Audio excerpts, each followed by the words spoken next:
Welcome to the deep dive.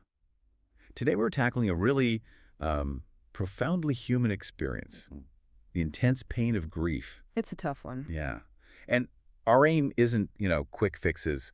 It's more about extracting practical tools for navigating it and focusing on why self-kindness is just absolutely essential. Not just nice, but necessary. Exactly. Necessary when you're bearing something that feels unbearable.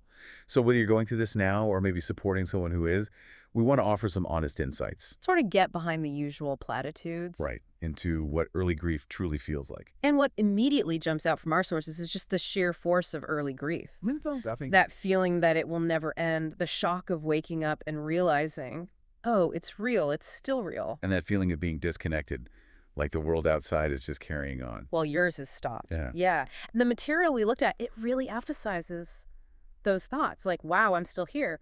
They're actually perfectly normal in this context. It really drives that home.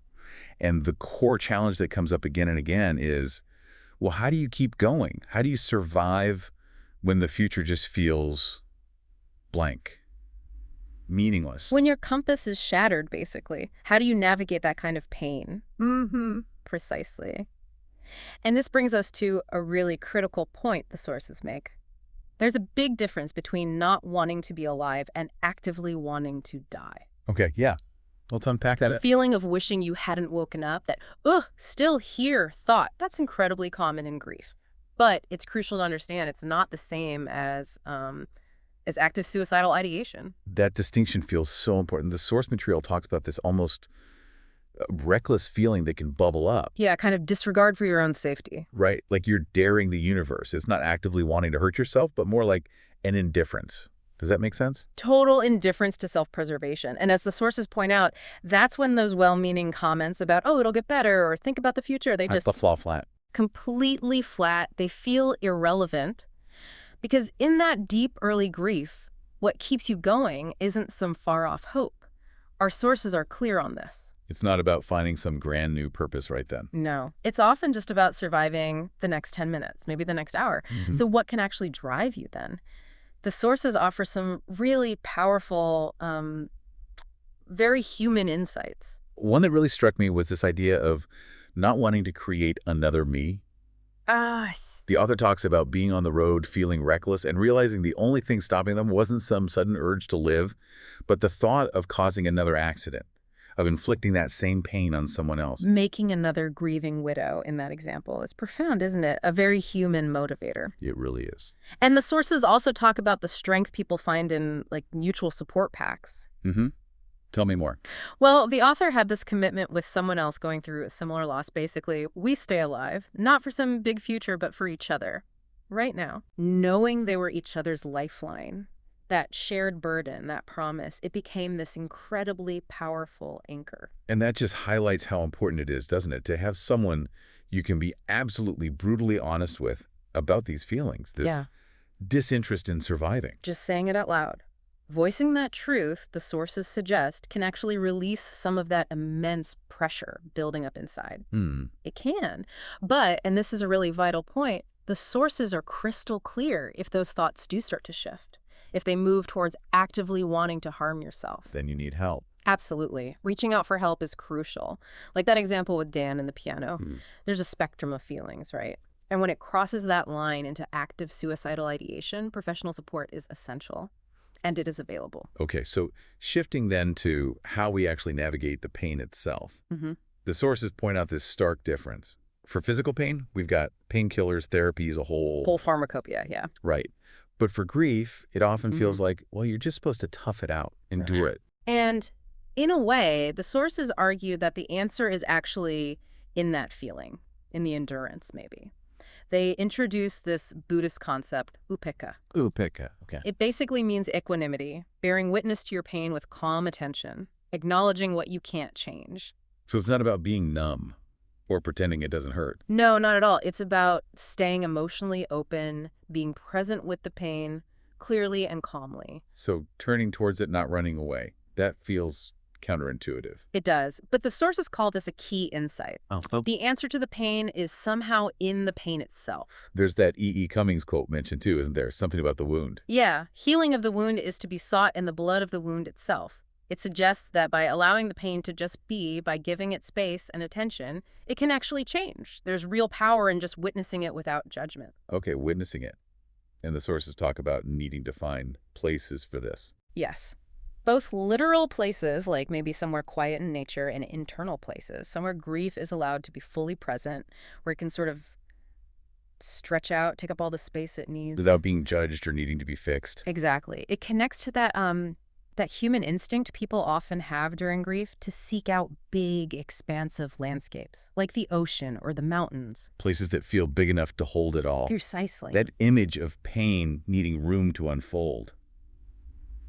That's powerful. And a key takeaway here seems to be that, initially at least, there isn't something you need to do about the pain. Not necessarily. Just give it attention, let it be, offer it care. But, as the sources acknowledge, facing pain that intense, well, it can be terrifying. Absolutely daunting. So they pose this crucial question: what would it take? What would you need to feel safe enough or strong enough to just gently lean into that pain? This makes me think of that beautiful quote included from Mirabai Star about softening into the ache. Yes, softening into the ache of loss and finding this sort of ineffable grace that can fill the space that's created. The sources really encourage you to explore that ache, but with deep compassion for yourself. And it's clarified, too, that softening into pain isn't about some blind faith that everything will magically work out. No, it's more about building trust in yourself, trusting that you won't abandon yourself when you're in that pain. Like showing up for yourself. Exactly, showing up for yourself with the same care you'd give someone you love who is suffering. Which leads to those really direct questions the sources pose. Yeah. Right. To you, the listener. In order to go looking for your pain, to feel it directly and with love, what would it take? What would need to happen for you to feel safe or strong enough to soften into your pain? And they give examples. Maybe you need time alone, privacy. Maybe just a cup of tea waiting for you afterwards. Small comforts. Small comforts, or maybe a bigger anchor.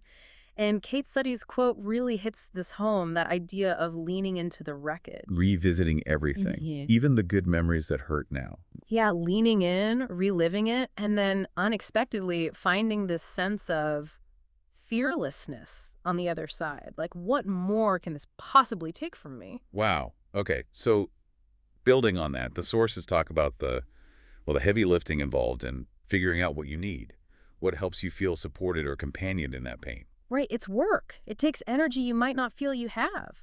But they offer some valuable writing prompts as ways to start exploring this for yourself. Like asking, what would truly make you feel more supported right now? How can we make this impossible situation just a tiny bit kinder, gentler on your heart? Yeah, and these prompts encourage you to really name your needs. You could even try addressing your pain like it's a separate being. Okay, pain, in order for me to feel safe enough to face you, I would need. That's an interesting technique. It helps articulate those things that often stay unspoken when you're just overwhelmed by sorrow. Or maybe starting a free write with, if you want me to breathe in this wreckage, see what comes out. And there's also a very practical strategy mentioned. After something really hard, a funeral, an anniversary consciously set a small end point. Something to look forward to. Yeah, no matter how minor, like after this, I'm going to watch that movie, or I'll call that friend. It's described as a form of time travel. Giving your future self a little comfort, a little support from the present. I like that. Me too. But then, the sources shift gears a bit. They introduce an equally vital skill, knowing when you need to temporarily shut it off. Yes.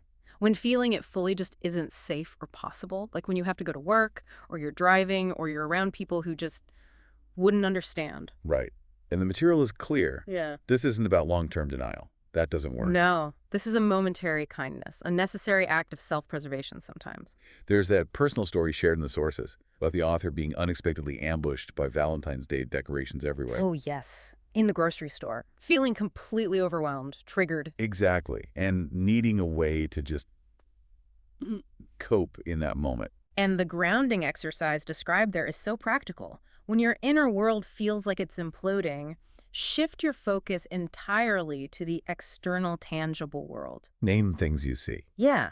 Name objects. Count the ceiling tiles. Notice the pattern on the floor. Focus on really meaningless details. The objects themselves don't matter at all. It's the act of focusing outward. It's the act of anchoring yourself back in the present moment when you're experiencing what the sources call emotional flooding. Which is very different, they point out, from intentionally making space to feel the pain, like we talked about earlier. Totally different. Flooding is when it's just too much for your system right then. This distraction technique is like throwing out a temporary anchor to stop yourself from being swept away entirely. Got it. And this leads to a really important, maybe surprising piece of advice from the sources. In early raw grief, it's often not helpful to focus intently on your physical body or to try and visualize a happy place. Well, that's interesting. Why is that? Well, the reasoning is that focusing on your body, say on your breath, can become an instant, painful reminder of the person who is gone, of their lack of breath. Or your own body might just feel incredibly fragile, unreliable. Right. And the happy place idea. Yeah, the sources put it quite poignantly. Yeah. In early grief, is there really any place your loss doesn't reach? Those previously happy memories or places can suddenly become sources of fresh pain. They're tainted, in a way.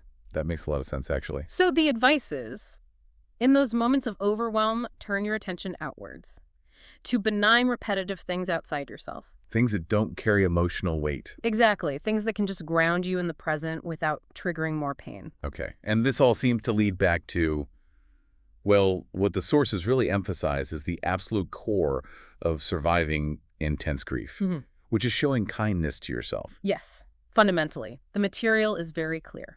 Self-care, self-kindness, it won't magically fix the loss. Nothing can do that.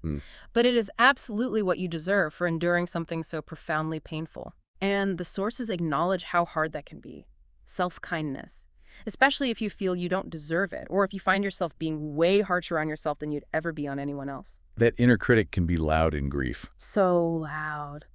But the material connects it back to a pekka, that calm, quiet attention to what cannot be changed. And it suggests that this very act of gentle attention towards yourself is a deep form of self-kindness. So what does that look like, practically? Well, the sources give lots of examples. It might mean letting yourself sleep as much as you need, saying no to things without guilt. Turning the car around if you get halfway somewhere and just feel overwhelmed. Yes. Cutting yourself massive amounts of slack. And sometimes, maybe, it also means gently pushing yourself just a little bit to take a shower, step outside for 5 minutes. It's about tuning into what you need. Exactly. And the sources stress that what kindness looks like, it's going to change day to day, maybe even hour to hour. But the commitment to trying to offer yourself that kindness, that's what provides a crucial sense of safety, stability, when everything else feels like chaos. So it leaves us with that very direct, very important question again. What would kindness to yourself look like today, right now, in this moment? And to make this even more concrete, the sources introduce this idea of creating a self-care manifesto. Right, like a tangible reminder, a personal roadmap for getting through this. Exactly. They use that powerful airplane safety analogy. You have to put your own oxygen mask on first. You do. You really do. It's about being, as the sources say, fierce about caring for yourself. Fierce. I like that. Prioritizing your own needs during grief, even when it feels selfish, even when there are external pressures. This manifesto, it could be super short. Just practice kindness. Or it could be longer. Yeah, a list of things that help. Or even like a letter you write to yourself full of compassion. Okay, so ultimately, this deep dive into navigating grief, drawing on these sources, it really highlights the normalcy of those incredibly hard feelings. Even the feeling of not wanting to be alive. Right, and the importance of facing the pain when you can with that sense of equanimity, allowing it to be there without judgment. And maybe most crucially, the absolute necessity of self-compassion, self-kindness. Yeah. We've touched on some practical tools, too, like distraction, focusing outward when things get too intense. And the constant underlying message through all of this material seems to be that self-kindness isn't some reward you get later. It's not a luxury. It's the foundation. It's the foundation for survival, for navigating this incredibly disorienting pain. So as you go about your day, maybe think about that idea, your own self-care manifesto, what might go in it. And perhaps, just maybe, take one small step toward being kind to yourself today, even if it feels incredibly difficult. Just notice. Notice how that tiny act might shift your experience, even slightly, within the grief. Because maybe true strength in grief isn't about avoiding the pain. No. Maybe it's about learning to be a kind, steady companion to yourself, right there in the middle of it.